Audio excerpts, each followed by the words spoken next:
Hi, everyone, and welcome to a special edition of At Katie Couric this Super Bowl Sunday. I recently had a chance to spend some time with Drew Brees, quarterback of the New Orleans Saints. We spoke about football, his charity work, and what the city of New Orleans means to him and his family. And as always, a big thank you to our sponsor, Dove. You're leading your team to its first Super Bowl in the history of the franchise. Most of the country is rooting for you. How are you feeling about this? I'm excited. I can't wait. This is something that, 4 years ago we had a dream. We had a goal that we would be here at some point. We didn't know when, and we knew that it would be a lot of hard work and dedication and some ups and downs, fighting through adversity in order to get there. But here we are, having this opportunity to win a Super Bowl for the city of New Orleans and for the New Orleans Saints, and it's special. How nervous are you going to be on Super Bowl Sunday, Drew? Be honest with me. You know what? I'm always a little nervous before a game, always butterflies. I feel like the minute you lose that nervousness, it's probably time to get out, because I think with that nervousness comes the edge, and you can never lose the edge. And that edge is what keeps you locked in, it keeps you focused, and that's that will to win. One player said you always say the right thing. And how do you know what to say? Well, I think I have so many mentors in my life, coaches, teachers, people that I've just worked with in the past that I continue to talk to today that, there's times where I need advice and they're giving it to me. And it's usually the best advice at the best time. And then I'm able to relay that to my teammates or to guys when I can see them going through maybe the same thing that I was going through at one point. And I think so much about being a quarterback as well is that, there's 10 other guys in that huddle that, each one is motivated at times by different, in different ways. Some guys, all you have to do is just give them a look. Other guys, it's, might have to, yell at them a little bit. Other guys, to the woodshed. Each guy has their, a different, kind of trigger or button that you need to push in order to get, to get their best. And I think too, when you let people know how much you care about them, as well as how much you care about, in our case, the game and winning the game and being my best, and that I'm going to lay it on the line for them, they play for you. A teacher told us that you've been teaching kids in New Orleans that anything is possible. And I just wondered, being responsible for the hopes and dreams of all these children, or feeling that they're looking to you for encouragement and inspiration, do you sometimes feel like that's too much pressure? I don't. It actually is a source of strength for me. It really is. A responsibility. Just knowing that as the quarterback of this football team and as a member of this community, that I have the platform that I do to influence so many people in such a positive way. And in the end, I'm just being myself. I really am, but I also see the opportunity. I also embrace that responsibility to get out there and do as much as I can and to give back as much as I can. And the number one piece of advice I give to kids whenever I have a parent come up to me and say, my kid wants to be a professional athlete, or my kid wants to do this or that, what should I tell them? I say, tell them that they can accomplish anything they want in life. And don't let anyone ever tell them that they can't accomplish something that they're willing to work for. And that's the truth. We can all be whoever we want to be as long as we're willing to work for it. There's no mountain that's too high or any task that's too great. No quarterback who's too short. That too. Impossible. I'll never let those people get the best of me. I've heard that all my life. You're very vocal in the pregame breakdown, and you take a very big role in that, which is kind of unusual, isn't it, for a quarterback? You don't see Tom Brady doing that or some other quarterbacks who are well known. You're kind of the cheerleader. You're right. That usually is something that's kind of reserved for a linebacker or a D lineman, or one of these guys that's out there butting heads all game long, which is obviously not what I'm doing. I have to be kind of calm, cool, composed. But that's kind of what I like about it, is the fact that it's unexpected. It's not what is the norm. we're kind of going outside of the box here, and it's something that I wanted to do 2 years ago, or started 2 years ago, and really just kind of a rallying cry. Something that was special to our team and just for our team, and everybody else was going to want to know, what are you saying in that pregame breakdown? Because it gets me all jacked up. But what are you saying? And what I just look at him and say, if only our team knows. If you're a member of our team, but everybody else, it's kind of this us against the world mentality that once you're in that huddle, that you're a part of a brotherhood. And now we're going to go out there on the field and we have to play together. We got to trust each other, and we're going to win together. Does that mean you're not going to tell me? I can't. I'm sorry. You go crazy doing that who dat stuff, though, too. Don't you carry on like that? And what is that when you jump around and carry on and do the who dat stuff? The who dat, that's really kind of a fan. That's our chant, from the fans, and it's who dat. But you do it sometimes too out on the field, don't you? Well, we get it. We do it just to kind of get the fans hyped up. So it's who dat say they're gonna beat them Saints. And it's been around here forever. And when we first got to town, it's kind of like, what are they saying? Yeah. What's this who dat? Like, are they not enunciating? What's going on? You can't really pick up on it unless you know. So you're kind of like trying to get. Did you say no? It's who's that? You're like, how do I teach my kids that this is what they're supposed to say when grammar tells you?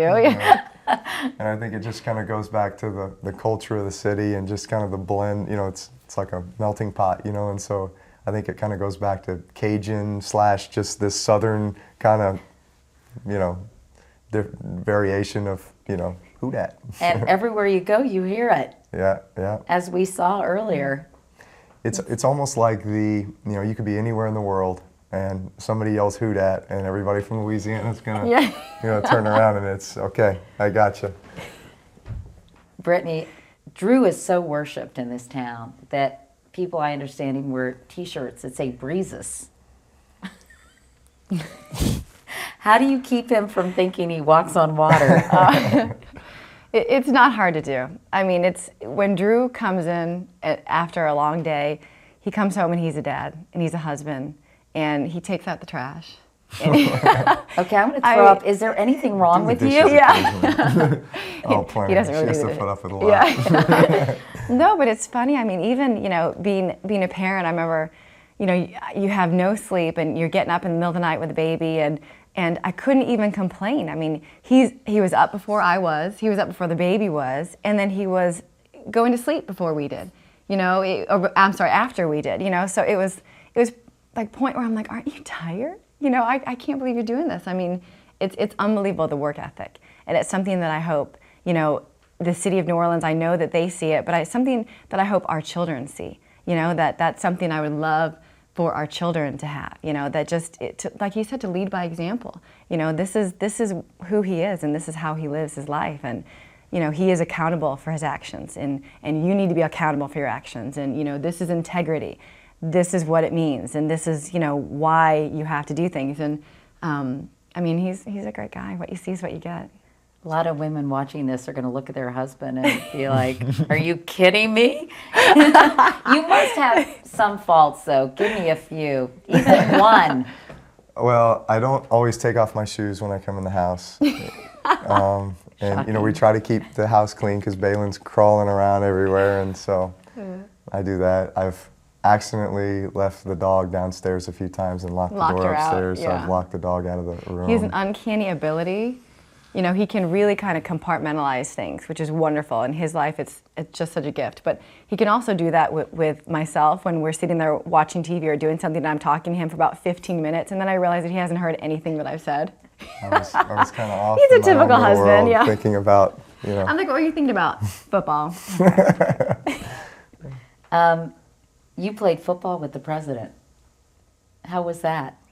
That was a blast, and actually was very impressed. He's very athletic, and unfortunately he's a Chicago Bears fan, but we got past that. But I got to go to the White House and film NFL Play 60 PSA with a couple other NFL players, Troy Polamalu and DeMarcus Ware, and so I got to throw him a couple passes as he was running routes against Troy Polamalu, and it was really great to be able to spend some time with him and kind of his knowledge of the NFL and just professional sports in general, he's definitely a fan. That must have been fun. And he said on national television he was rooting for the Saints and was very impressed by what you had done for New Orleans. Well, I mean, that's an honor that he obviously is paying attention to what's happening down here and just understanding, the bond that our team has with our fans and with this city, and knowing that, each and every win, each and every victory does that much more for the city. And it's glad to know that he's rooting for us. Hopefully that'll carry us through. Peyton Manning must not have been too happy about that. Well, I guess you can't make everybody happy, huh? You're good friends with the Mannings, so, right? Peyton's Yeah. dad, Archie, was a quarterback for the Saints. Yes. Lives legendary. not too far from you. Yes. He, as soon as when Brittany and I first moved to town, it was, hey Archie, where's the best place to get a haircut? Or what's a nice restaurant to take Brittany to? Or, I really leaned on him for a lot of things, just as I was trying to kind of get my feet under me and get accustomed to everything here in New Orleans, because definitely a different, pace of life and lifestyle and everything else. But the entire Manning family has been great to us down here. We still lean on them. I mean, they're amazing ambassadors to the city. I mean, they've done so much. I mean, if anything, they're role models to us. I mean, everything that they've done and everything that he means to the city. I mean, he was here, when the team wasn't doing well, and he was, doing so much, and they stayed here, and they've raised their children here. And anytime we have a question, I mean, we're great friends with Peyton's older brother, Cooper, and Ellen, and I mean, they're great people. It's a great family, so. Does that make it hard to go against Peyton? Well, what's funny is, Archie will send me texts a lot just before games, wishing me luck and that kind of thing. And there was one time where we were about to play Eli, and he shot me a text that said, "You're on your own this week, buddy." Just joking around. And he even sent me a text a few days ago, prior to the game, obviously, and said, if you were playing anybody else, I'd be all over this, who dat, extravaganza, festivities, everything else. He said, unfortunately, you have to be playing the Colts. So I know that his, obviously, heart is, with the Saints, having played here so many years, but, blood's thicker than water, so. Must be hard for him in a way, Yeah, right? Yeah. Feeling yeah. very divided, but ultimately, obviously, supporting his son. Yeah. I know that you've traveled and done things with the USO and went to various places, visited Guantanamo, etc. You obviously have opinions about the world. Do you think you'd ever run for office? Have you ever been asked? I have been asked, and I could definitely say it interests me. It's a long way off, because I hope to be able to play football for a while longer, and then relax for a little bit. And But just one be a day? dad, but one day maybe. He's way too honest. I leave it all open. I'll never close the door. I'll leave it open. And which is it, do you think? Did you help save New Orleans, or do you think New Orleans helped save you? I'm going to say New Orleans helped save me, really. At that point in my career and in my life, and early in our marriage, where you're just trying to establish yourself, and so many unknowns, and it's a scary feeling, especially at that time with my injury and so many doubts. Hey, am I ever going to play football again? I mean, this is the game that I've played and loved for so long, and it might be taken away from me here. And I think what it did was it really gave me perspective, and it made me appreciate, the opportunities that I was given in the past, and the opportunity that I was given here to be a member of this team and a member of this community. It was something special, and it was destiny.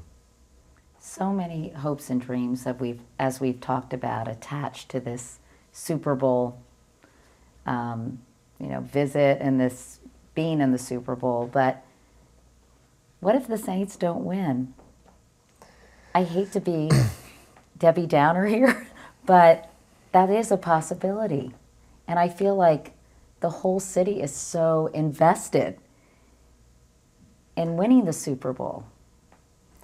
Well, I feel like we have fate and destiny on our side, and we have the strength of not only a city and a community, but I feel like an entire country. That there's a piece of everybody that wants to see us win the Super Bowl. And I can promise you, there is no other city or community or people that deserve it more than New Orleans. Thanks for watching, everybody. I hope you enjoyed that interview with Drew Brees and his wife, Brittany. I thought they were really amazing people, so I had a lot of fun talking with them. And now stay tuned for a message from our sponsor, Dove.